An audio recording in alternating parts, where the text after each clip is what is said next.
नमस्कार साथियों, आज की क्लास में आप सबका स्वागत है। आज की क्लास में हम भारतीय काव्य शास्त्र से संबंधित महत्वपूर्ण प्रश्नों पर चर्चा करेंगे। ये क्लास सभी परीक्षाओं के लिए अत्यंत उपयोगी है। तो आइए हम आज की क्लास को शुरू करते हैं। हमारा आज का पहला प्रश्न है, भारतीय काव्य शास्त्र परंपरा का प्रारंभ किससे माना जाता है? आपके पास ऑप्शंस में है भामह, भरत मुनि, दंडी, वामन। तो इसका सही उत्तर क्या होगा? सभी लोग अपना उत्तर कमेंट बॉक्स में देते रहे। बिल्कुल सही। जिन साथियों ने ऑप्शन नंबर 2 बताया है उनका उत्तर सही है। भारतीय काव्य शास्त्र परंपरा का प्रारंभ भरत मुनि से माना जाता है। हमारा अगला प्रश्न है, रस सूत्र के प्रणेता हैं। आपके पास ऑप्शंस में है भरत मुनि, मम्मट, अभिनव गुप्त, डॉक्टर नगेंद्र। तो इसका सही उत्तर होगा, बताइए रस सूत्र के प्रणेता कौन माने जाते हैं? बिल्कुल सही। जिन साथियों ने ऑप्शन नंबर 1 बताया है उनका उत्तर सही है। रस सूत्र के प्रणेता भरत मुनि माने जाते हैं। हमारा अगला प्रश्न है, भरत मुनि के काव्य ग्रंथ का नाम क्या है? आपके पास ऑप्शंस में है काव्यादर्श, नाट्यशास्त्र, साहित्य दर्पण, काव्य मीमांसा। तो इसका सही उत्तर होगा, भरत मुनि के काव्य ग्रंथ का नाम बताना है आपको। बिल्कुल सही। जिन साथियों ने ऑप्शन नंबर 2 बताया है उनका उत्तर सही है। चलिए अब आप लोग मुझे बताइए कि काव्यादर्श के रचनाकार कौन है? काव्यादर्श किसका ग्रंथ है? बिल्कुल सही, काव्यादर्श दंडी का ग्रंथ है। ठीक है। और साहित्य दर्पण आचार्य विश्वनाथ जी का। ठीक है। और काव्य मीमांसा कविराज राजशेखर का। ठीक है। कई बार परीक्षा में प्रश्न पूछे जाते हैं तो आपने ध्यान रखना है कि काव्यादर्श के रचनाकार है आचार्य दंडी, नाट्यशास्त्र भरत मुनि का ग्रंथ है, साहित्य दर्पण आचार्य विश्वनाथ का ग्रंथ है और काव्य मीमांसा कविराज राजशेखर का ग्रंथ है। ठीक है। हमारा अगला प्रश्न है,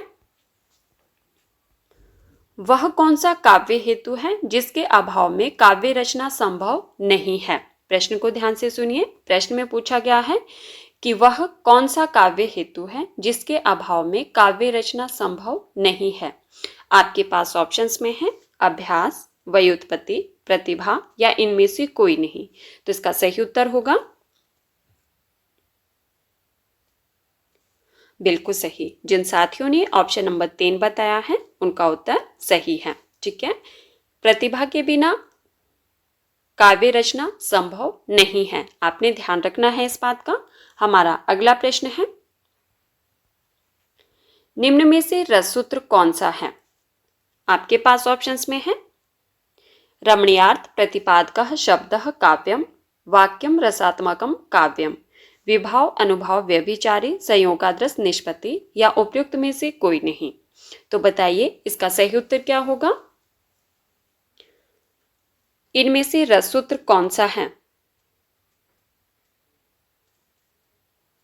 बिल्कुल सही। जिन साथियों ने ऑप्शन नंबर 3 बताया है उनका उत्तर सही है। विभाव, अनुभाव और व्यभिचारी के भाव के संयोग से ही रस की निष्पत्ति होती है। ठीक है। ये क्या है? हमारा रस सूत्र है। और किसने दिया है? ये भरत मुनि ने। ठीक है। चलिए अब आप लोग मुझे ये बताइए कि रमणीयार्थ प्रतिपादकः शब्दः काव्यम, यह कथन किसका है? बिल्कुल सही। रमणीयार्थ प्रतिपादकः शब्दः काव्यम, ये कथन किसका है? पंडित जगन्नाथ जी का। ठीक है। किसका है? पंडित जगन्नाथ जी का। अगर आप चाहें तो लिख भी सकते हैं। ठीक है। पंडित जगन्नाथ जी का। और वाक्यम रसात्मकम काव्यम, ये ग्रंथ किसका है? ग्रंथ में कथन किसका है?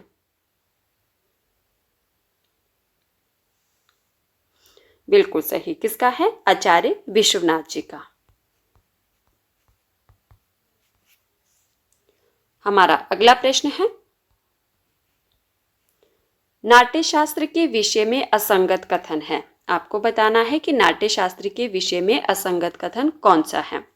आपके पास ऑप्शंस हैं, आप लोग ध्यान से देखिए व सुनिए। ठीक है। आपके पास ऑप्शंस हैं कि नाट्यशास्त्र भरत मुनि का ग्रंथ है, नाट्यशास्त्र में 36 अध्याय व 5000 श्लोक हैं।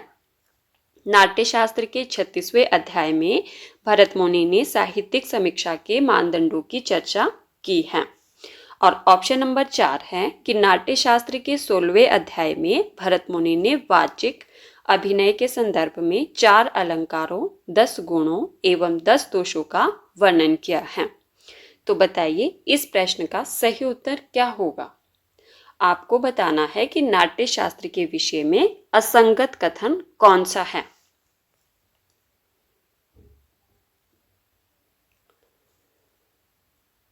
नाट्यशास्त्र किसका ग्रंथ है? अभी हमने पढ़ा था भरत मुनि का, बिल्कुल सही। और नाट्यशास्त्र में 36 अध्याय और 5000 श्लोक है, ये भी सही बात है। ठीक है। नाट्यशास्त्र के 36वें अध्याय में भरत मुनि ने साहित्यिक समीक्षा के मानदंडों की चर्चा की है, ये कथन गलत है। तो हमारा सही उत्तर है ऑप्शन नंबर 3। ठीक है। नाट्यशास्त्र के 16वें अध्याय में भरत मुनि ने साहित्यिक समीक्षा के मानदंडों की चर्चा की है, आपने याद रखना है। ठीक है। कौन से अध्याय में की है? 16वें अध्याय में। ठीक है। और नाट्यशास्त्र के 16वें अध्याय में भरत मुनि ने वाचिक अभिनय के संदर्भ में 4 अलंकारों, 10 गुणों एवं 10 दोषों का वर्णन किया है, ये कथन भी सही है। तो हमारा सही उत्तर है ऑप्शन नंबर 3। ठीक है। ये कथन जो है वो असंगत है और हमें असंगत कथन का ही चयन करना था। चलिए अब आप लोग मुझे ये बताइए, ये प्रश्न बार बार परीक्षा में पूछा जाता है कि भरत मुनि ने 4 अलंकार कौन कौन से माने हैं। भरत मुनि ने 4 अलंकार माने हैं, कौन कौन से? यमक और उपमा और रूपक और दीपक। ठीक है। ये 4 अलंकार माने हैं किसने? भरत मुनि ने। कौन से अध्याय में? 16वें अध्याय में। हमारा अगला प्रश्न है, अलंकार सिद्धांत के प्रवर्तक आचार्य थे। आपके पास ऑप्शंस में है भरत मुनि, दंडी, वामन, भामह। तो इसका सही उत्तर होगा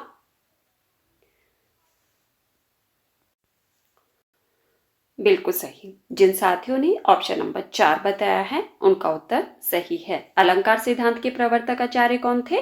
भामह। ठीक है। और कई बार परीक्षा में ये प्रश्न भी पूछा जाता है कि भामा जो है वो किस सदी के माने जाते हैं। तो आपने याद रखना है कि जो भामा है वो हाँ, उनका समय जो है वो 6ठी शती का माना जाता है। ठीक है।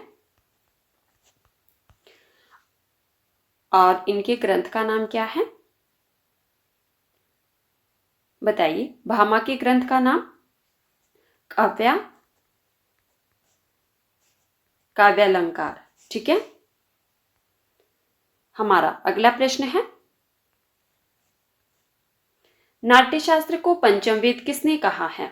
आपके पास ऑप्शंस में है दंडी, भामह, मम्मट या भरत मुनि। तो इसका सही उत्तर होगा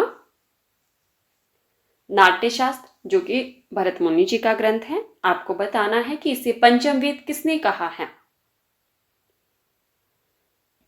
बिल्कुल सही। जिन साथियों ने ऑप्शन नंबर 4 बताया है उनका उत्तर सही है। नाट्यशास्त्र को पंचम वेद की संज्ञा किसने दी है? भरत मुनि ने। ठीक है। हमारा अगला प्रश्न है, साथियों अगर आपको क्लास पसंद आए तो प्लीज वीडियो को लाइक कर देना, वीडियो को हाइप कर देना और अगर हो सके तो वीडियो को ज्यादा से ज्यादा शेयर भी कर देना। हमारा अगला प्रश्न है, प्रतिभा को शक्ति किसने कहा है? आपके पास ऑप्शंस में है विश्वनाथ, मम्मट, दंडी या राजशेखर। तो इसका सही उत्तर होगा प्रतिभा को शक्ति किसने कहा है? बिल्कुल सही। जिन साथियों ने ऑप्शन नंबर 2 बताया है उनका उत्तर सही है। प्रतिभा को शक्ति किसने कहा है? मम्मट ने। हमारा अगला प्रश्न है, शब्दार्थों सहितो काव्य कथन निम्न में से किसका है? आपके पास कथन दिया गया है शब्दार्थों सहितो काव्य।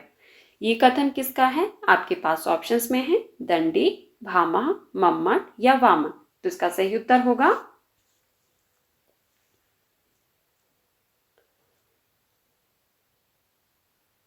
बिल्कुल सही। जिन साथियों ने ऑप्शन नंबर 2 बताया है उनका उत्तर सही है। ये कथन किसका है? भामा का, कि शब्दार्थो सहितो काव्यम, अर्थात शब्द और अर्थ के सहित भाव को ही काव्य कहते हैं। ठीक है। हमारा अगला प्रश्न है, दंडी को आप कैसा आचार्य मानते हैं? आपके पास ऑप्शंस में है अलंकारवादी, रसवादी, रीतिवादी या उपयुक्त में से कोई नहीं। तो इसका सही उत्तर होगा, बताइए, दंडी को आप कैसा आचार्य मानते हैं? बिल्कुल सही। जिन साथियों ने ऑप्शन नंबर 1 बताया है उनका उत्तर सही है, अलंकारवादी आचार्य। ठीक है। अभी हमने इनके ग्रंथ का नाम पढ़ा था, अगर आपको याद हो तो प्लीज मुझे बता दीजिए। दंडी के ग्रंथ का नाम बताइए। अभी मैंने आपको थोड़ी देर पहले बताया था। बिल्कुल सही, दंडी के ग्रंथ का नाम क्या था? काव्यादर्श। ठीक है। और जो दंडी है वो कौन सी शती के माने जाते हैं? 7वीं शती के। ठीक है। हमारा अगला प्रश्न है, ध्वन्यालोक किसकी रचना है? आपके पास ऑप्शंस में है धनंजय, अभिनवगुप्त, आनंदवर्धन या राजशेखर। तो इसका सही उत्तर होगा, ध्वन्यालोक के रचनाकार कौन है? बिल्कुल सही। जिन साथियों ने ऑप्शन नंबर 3 बताया है उनका उत्तर सही है, ध्वन्यालोक आनंदवर्धन की रचना है। हमारा अगला प्रश्न है, साथियों जो पहली बार चैनल पर आए हैं प्लीज चैनल को सब्सक्राइब करना, बेल आइकन को प्रेस करना ताकि आने वाली हर वीडियो की नोटिफिकेशन आप तक पहुंचे। हमारा अगला प्रश्न है, आचार्य दंडी ने मूल काव्य हेतु माना है। आपके पास ऑप्शंस में है प्रतिभा, अभ्यास, व्युत्पत्ति या इनमें से कोई नहीं। तो इसका सही उत्तर होगा, बताइए, आचार्य दंडी ने मूल काव्य हेतु किसे माना है? अभी हमने पढ़ा था कि आचार्य दंडी जो है वो अलंकारवादी आचार्य माने जाते हैं। इनके ग्रंथ का नाम हमने पढ़ा था काव्यादर्श, और इनका समय जो है वो क्या माना जाता है? दंडी का समय 7वीं शती। अब आपने बताना है कि इन्होंने काव्य का जो हेतु माना है, मूल काव्य हेतु किसे माना है? बिल्कुल सही। जिन साथियों ने ऑप्शन नंबर 2 बताया है उनका उत्तर सही है। किसे माना है इन्होंने? अभ्यास को। हमारा अगला प्रश्न है, साधारणीकरण सिद्धांत का उल्लेख सर्वप्रथम किस आचार्य ने किया? आपके पास ऑप्शंस में है आनंदवर्धन, अभिनवगुप्त, भट्टनायक या रामचंद्र शुक्ल। तो इसका सही उत्तर होगा, बताइए, साधारणीकरण सिद्धांत का उल्लेख सर्वप्रथम किस आचार्य ने किया? सबसे पहले तो आप प्रश्न को ध्यान से देखिए, इसमें पूछा गया है सर्वप्रथम उल्लेख किसने किया है। साधारणीकरण सिद्धांत का उल्लेख बहुत सारे आचार्यों ने किया है, लेकिन प्रश्न में पूछा गया है कि सर्वप्रथम उल्लेख किसने किया है, उसका चयन करना है आपको। बिल्कुल सही। जिन साथियों ने ऑप्शन नंबर 3 बताया है उनका उत्तर सही है, साधारणीकरण सिद्धांत का सर्वप्रथम उल्लेख भट्टनायक ने किया है। ठीक है।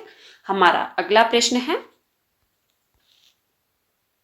साथियों जिन्होंने अभी तक वीडियो को लाइक नहीं किया है प्लीज वीडियो को लाइक कर दीजिए, और जिन्होंने अभी तक वीडियो को हाइप नहीं किया है हाइप भी कर दीजिए, और वीडियो को ज्यादा से ज्यादा शेयर भी कर दीजिए। हमारा अगला प्रश्न है, आचार्य वामन ने किस ग्रंथ में रीति सिद्धांत का प्रतिपादन किया? आपके पास ऑप्शंस में है काव्यादर्श, काव्यालंकार सार संग्रह, काव्यालंकार या काव्यालंकार सूत्रवृत्ति। तो इसका सही उत्तर होगा, आचार्य वामन ने किस ग्रंथ में रीति सिद्धांत का प्रतिपादन किया है? बिल्कुल सही। जिन साथियों ने ऑप्शन नंबर 4 बताया है उनका उत्तर सही है, काव्यालंकार सूत्रवृत्ति में। आपका प्रश्न यही खत्म नहीं होता है, अब आपने मुझे बताना है कि जो काव्यालंकार सूत्रवृत्ति है ये वामन का ग्रंथ है। ठीक है, पर वामन का समय क्या माना जाता है? क्योंकि आप जानते हैं कि परीक्षा में जो प्रश्न है वो कालक्रमानुसार भी प्रश्न पूछे जाते हैं आचार्यों की। बिल्कुल सही। वामन का जो समय है वो क्या माना जाता है? 8वीं सदी। ठीक है, चलिए अब आप लोग मुझे बताइए कि काव्यादर्श ये किसका ग्रंथ है? दंडी का। बिल्कुल सही। और दंडी का समय क्या माना जाता है? 7वीं सदी। और काव्यालंकार सार संग्रह, इसके रचनाकार कौन है? किसका ग्रंथ है ये? काव्यालंकार सार संग्रह किसका ग्रंथ है? उद्भट का। ठीक है, और जो उद्भट है इनका समय माना जाता है 9वीं सदी। ठीक है, और काव्यालंकार किसका ग्रंथ है? भामा का। बिल्कुल सही। काव्यालंकार किसका ग्रंथ है? भामा का है। और भामा का समय जो है वो 6ठी सदी माना जाता है। ठीक है, हमारा प्रश्न था कि आचार्य पामन ने किस ग्रंथ में रीति सिद्धांत का प्रतिपादन किया है? तो किस में किया है? काव्यालंकार सूत्रकृति में। और काव्यादर्श किसका ग्रंथ है? दंडी का। काव्यालंकार सार संग्रह है उद्भट का। और काव्यालंकार ग्रंथ है भामा का। ठीक है, तो साथियों ये थे हमारे आज के कुछ महत्वपूर्ण प्रश्न जिन पर हमने चर्चा की। अगर आपको क्लास पसंद आए तो प्लीज़ वीडियो को लाइक कर देना और अगर हो सके तो वीडियो को ज़्यादा से ज़्यादा शेयर भी कर देना। ठीक है, ये क्लास जो है स्पेशली आपके कहने पर लाई गई है। अगर आपका रिस्पॉन्स अच्छा रहा तो मैं नेक्स्ट वीडियो जो है वो भी काव्य शास्त्र से ही संबंधित रहेगी। ठीक है, धन्यवाद। मिलते हैं अगली क्लास में।